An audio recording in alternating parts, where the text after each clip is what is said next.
Ever heard of Nightmare? Like a lot of other games in the 90s, it came with a VHS which you timed with your play. The character on the video would give you instructions on what to do while you play the game in real life. Being a scaredy cat, I refused to play it when my mom brought it for us. My brother was disappointed about not being able to play Nightmare, but my mom had a solution. She brought out Raprat. It was a cheap, dingy little thing catered to kids my age. You went around the board, collected cheese, and the first player to reach the end would win. It seemed simple enough, and since it reminded us of a mousetrap, which we didn't have, there were no objections. We popped the movie into the VHS and set up the board. The first part of the video was just a simple explanation of the rules and as well as instructions on how the game worked. Then Raprat came onto the TV. He was not what any of us had been expecting. My smaller brother, who was only 3 at the time, immediately left the room crying. The rat didn't even resemble a rat. The ears were too big, it had a mouth lined with 2 teeth, and the inside of the mouth looked almost swollen. The most striking part about the thing, though, was the eyes. They were large, glassy, and fish-like. I asked, then bothered, then begging my mom to turn it off. Raprat suddenly shouted loudly, screaming and wailing, saying, "Wait your turn," in a demonic low-pitched voice that was not at all like his normal obnoxious nasal voice. In the background, we could hear the narrator saying, "He's Raprat, and he's the boss," over and over again in an overly serious tone. The video was indescribable. Images crossed the screen in quick succession, overcut with Raprat's expressionless eyes. The images were some of the things I was afraid of at the time. A person looking over a balcony, a hornet slowly stinging someone's eye, an extreme close-up of a tarantula, a pit full of writhing cobras, and a bloody syringe filled with green fluid. We immediately turned the video off and I ran out the room screaming, slamming my door. It took my mom 20 minutes to convince me that the video was gone and that I would never ever see it again. I had nightmares all week about Raprat. That wasn't the last time I saw Raprat. While my girlfriend and I were preparing to move in together, I was cleaning out the closet of my room and found Raprat again, with the same VHS and the same board game inside. It was almost perfectly intact, save for a thick layer of cobwebs and dust bunnies on top of it. This was strange. Didn't my mother get rid of it? And what was the game doing in my room? I let out a gasp when I found it and my girlfriend came into the room, asking what was the matter. Breathing harshly, I said, "Raprat." She laughed a bit, asking if it was a joke. I shook my head, explaining that it was, and she didn't believe me. Nobody did. And I decided that the only way to prove it to her was to show her the video. I borrowed my neighbor's VHS and played the video for her. However, the images had changed. I saw a clown, its nose bursting and spraying blood on the screen. I saw a woman alone in the dark room. I saw a man being forced to pick up white-hot metal and hold it in his outstretched hand, turning his hand into a leathery mess. The scratching I heard as a child continued, picking up louder and louder. Then Raprat showed up and began twisting and convulsing, its arm thrusting this way and that. The costume wasn't a costume anymore. The felt was real fur. Its face wasn't plastic, but instead a bristle of thorns with teeth. The eyes turned inward and suddenly popped out again.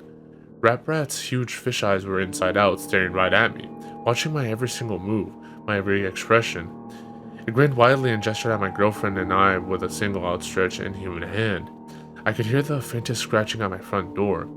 The TV went blank and showed static. The scratching got louder. It wasn't scratching anymore, but thumping. The thumping of tiny feet on wood.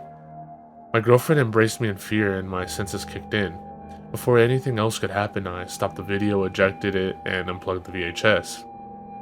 The scratching stopped. When I looked out the living room window, nothing was there. The police showed up soon after, warning us that a neighbor had seen a figure outside our door and had called in concern. My girlfriend and I simply couldn't explain what had happened, and had to tell the police officer that it was us. I was furious that a children's game was terrifying me.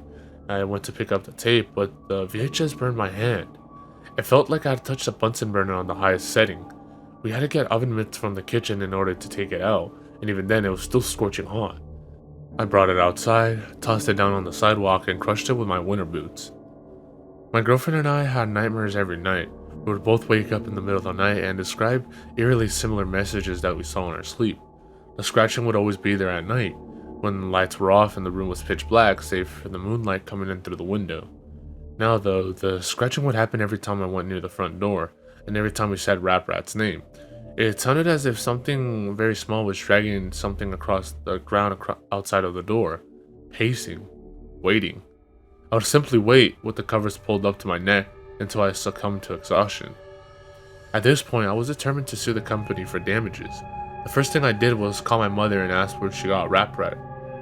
She had no idea. I found a merchant who sold versions of Raprat and asked how I could get in touch with the company. He sent me this email. I don't know about the game, but I know it's created by the same people who created Nightmare. The company is called A Couple of Cowboys. Try them. I did a bit more research and discovered that the company became defunct in 1994, only 2 years after the company created Raprat. I discovered why they did soon after. How Raprat came to be. In 1992, the year of the game's development, a couple of cowboys had commissioned a manufacturing company in Haiti to create the doll portrayed in the game. The company who created the puppet ran a sweatshop where they forced women and children to produce the various compounds of the puppet, including the felt and plastic of the doll. One day, a young Haitian girl got her arm caught in the industrial sewing machine. The spring loader, unable to handle the weight on the machine, came loose and struck the child's neck, killing her instantly. A few days after the funeral, the mother of the child came to the factory, demanding to see the owner, who denied that he had anything to do with it. In a fit of rage, the mother said that the blood from the innocent would seep into every crevice of the doll, every component of which it was created, and all who touched it would die. She claimed to have summoned a fear demon and screamed at the top of her lungs, "Raprat will curse you." The owner simply laughed and told his corporate bosses about Raprat. They spread the joke from person to person, and the game was renamed Raprat, a loose anagram of apparat.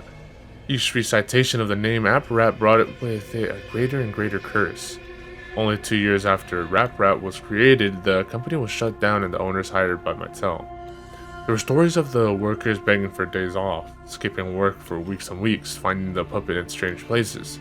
Sooner were the stories of suicide, grim violent suicides in which the workers would stab their hands and burn themselves to death, writing, "I am fear" on the near surface in blood.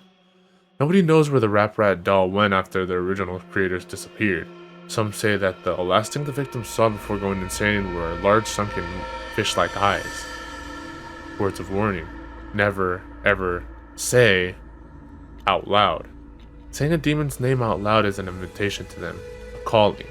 If you have already done it, this cannot be undone. Do not try to speak to or contact. 3. Avoid being awake between 3:30 and 4 a.m. when Raprat is the most likely to scare you. The audio. The VHS is back. I thought I had stomped it, smashed it to Kingdom Come, but it's back. I found it in my sock drawer yesterday. This time I was ready. A whole bunch of people have been contacting me trying to get the tape or some sort of video from the board game. My answer to you is that it's just too dangerous. If I did that, it could very well drive you insane, scare you to death. The video in the game, and Raprat itself has some sort of strange power. Raprat follows me everywhere I go. I see little shadows in the corner or hear sounds coming down the hallway when I'm the only one home. If Raprat is there, it will let you know, but it will never let you see it until it's too late, of course. A lot of people have been watching the normal video from the normal board game. That's the thing. Raprat can be normal. It will trick you into thinking it's just a puppet and stalk you day and night.